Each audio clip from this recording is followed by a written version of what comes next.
របបផ្ដាច់ការអ៊ីស្លាមអ៊ីរ៉ង់បង្ក្រាបបាតុកម្មកងធ្លុកឈាមស្លាប់បាតុករជាង3400នាក់ជាង2សប្តាហ៍មកហើយដែលប្រជាជនអ៊ីរ៉ង់បានធ្វើបាតុកម្មនៅទូទាំងប្រទេសដើម្បីទាមទារផ្ដួលរំលំរបបផ្ដាច់ការអ៊ីស្លាមអ៊ីរ៉ង់ហើយតាមតួលេខរបស់អង្គការក្រៅរដ្ឋាភិបាលគឺត្រឹមថ្ងៃទី15មករានេះមានបាតុករអ៊ីរ៉ង់ប្រមាណជាង3400នាក់ដែលត្រូវបានកម្លាំងសមត្ថកិច្ចនៃរបបផ្ដាច់ការអ៊ីស្លាមអ៊ីរ៉ង់បាញ់សម្លាប់យ៉ាងសាហាវជាគេបំផុតសហគមន៍អន្តរជាតិកំពុងតាមដានដោយក្តីព្រួយបារម្ភអំពីជោគវាសនារបស់បាតុករអ៊ីរ៉ង់ម្នាក់ឈ្មោះ Erfan Soltani ដែលអាចប្រឈមនឹងការប្រហារជីវិតតែនៅទីបំផុតអាជ្ញាធរអ៊ីរ៉ង់បានបញ្ជាក់នៅថ្ងៃនេះថានឹងគ្មានការប្រហារជីវិតបាតុកររូបនេះឡើយជាង2សប្តាហ៍មកហើយដែលរបបផ្ដាច់ការអ៊ីស្លាមអ៊ីរ៉ង់បានបង្ក្រាបបាតុកម្មរបស់ប្រជាជនខ្លួននៅក្នុងទ្រុកឈាម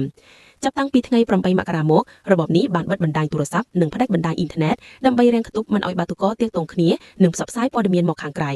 យោងតាមវីដេអូមួយចំនួនដែលបាតុករអ៊ីរ៉ង់បានបង្ហោះគឺកងកម្លាំង Basijis ដែលជាក្រុមបាតដៃទី3របស់កងឆ្មាំបដិវត្តអ៊ីរ៉ង់បានចេញប្រតិបត្តិការបាញ់សម្លាប់បាតុករនៅតាមផ្លូវយ៉ាងសាហាវជាទីបំផុត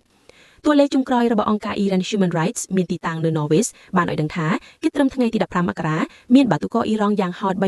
34,268នាក់ដែលត្រូវបានកម្លាំងសមត្ថកិច្ចអ៊ីរ៉ង់បាញ់សម្លាប់ឬវាយសម្លាប់នៅនឹងកម្លែងអង្គការក្រៅរដ្ឋាភិបាលនានាបានលើកឡើងថាវាអាចជាទំហំនៃការសម្លាប់រង្គាលដ៏ធ្ងន់ធ្ងរបំផុតមិនធ្លាប់មានក្នុងប្រវត្តិសាស្ត្រនៃបាតុកម្មបេះបោះនៅអ៊ីរ៉ង់បន្ថែមពីនេះគឺមានបាតុករយ៉ាងហោច10000នាក់ដែលត្រូវបានចាប់ខ្លួនក្នុងចំណោមបាតុករដែលត្រូវបានគេចាប់ខ្លួនមានម្នាក់ដែលកំពុងទទួលបានការតាមដានដោយការយកចិត្តទុកដាក់និងព្រួយបារម្ភបំផុតពីសហគមន៍អន្តរជាតិគឺបាតុករឈ្មោះ Erfan Soltani អាយុ26ឆ្នាំដែលត្រូវបានតុលាការអ៊ីរ៉ង់បើកសវនកម្មកាត់ទោសភ្លាមៗពីបទធ្វើសកម្មភាពប្រឆាំងរដ្ឋអំណាចហើយអាចប្រឈមនឹងទោសប្រហារជីវិតអង្គការក្រៅរដ្ឋាភិបាលបានថ្លែងការព្រួយបារម្ភខ្លាចថារបបផ្ដាច់ការអ៊ីស្លាមអ៊ីរ៉ង់ប្រហារជីវិតបាតុកររូបនេះភ្លាមដើម្បីជាការគំរាមសម្លុតចលនាបាតុកម្មឲ្យខ្លាចបាក់ស្បាត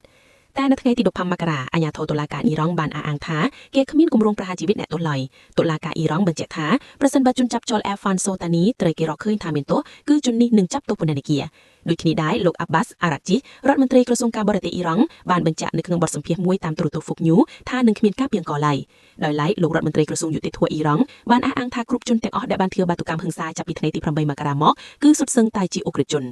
គួររំលឹកថាប៉ុន្មានថ្ងៃមុននេះលោក Donald Trump បានប្រកាសគម្រាមថាប្រសិនបើរបបផ្ដាច់ការអ៊ីស្លាមអ៊ីរ៉ង់សម្លាប់បាតុករនិងប្រហារជីវិតបាតុករនោះលោកអាចនឹងសម្រេចបញ្ជាឲ្យកងទ័ពអាមេរិកអន្តរាគមន៍វាយប្រហារនៅអ៊ីរ៉ង់ហើយកាលពីថ្ងៃទី14មករាក្រសួងការពារជាតិអាមេរិកបានបញ្ជាឲ្យបុគ្គលិកអាមេរិកធ្វើការនៅមូលដ្ឋានទ័ពអាមេរិកប្រចាំនៅប្រទេសកាតាត្រូវចាក់ចេញជាបន្ទាន់ដែលនេះវាអាចមានន័យថាជាវិធានការបង្ការពីការបាញ់ប្លង់មីស៊ីលសងសឹកពីអ៊ីរ៉ង់នៅក្នុងករណីដែរដែលអាមេរិកបើកការវាយប្រហារលើអ៊ីរ៉ង់លោកត្រាំបង្ហោះសារទៀតថាអាមេរិកកំពុងតែជួយប្រជាជនអ៊ីរ៉ង់ហើយ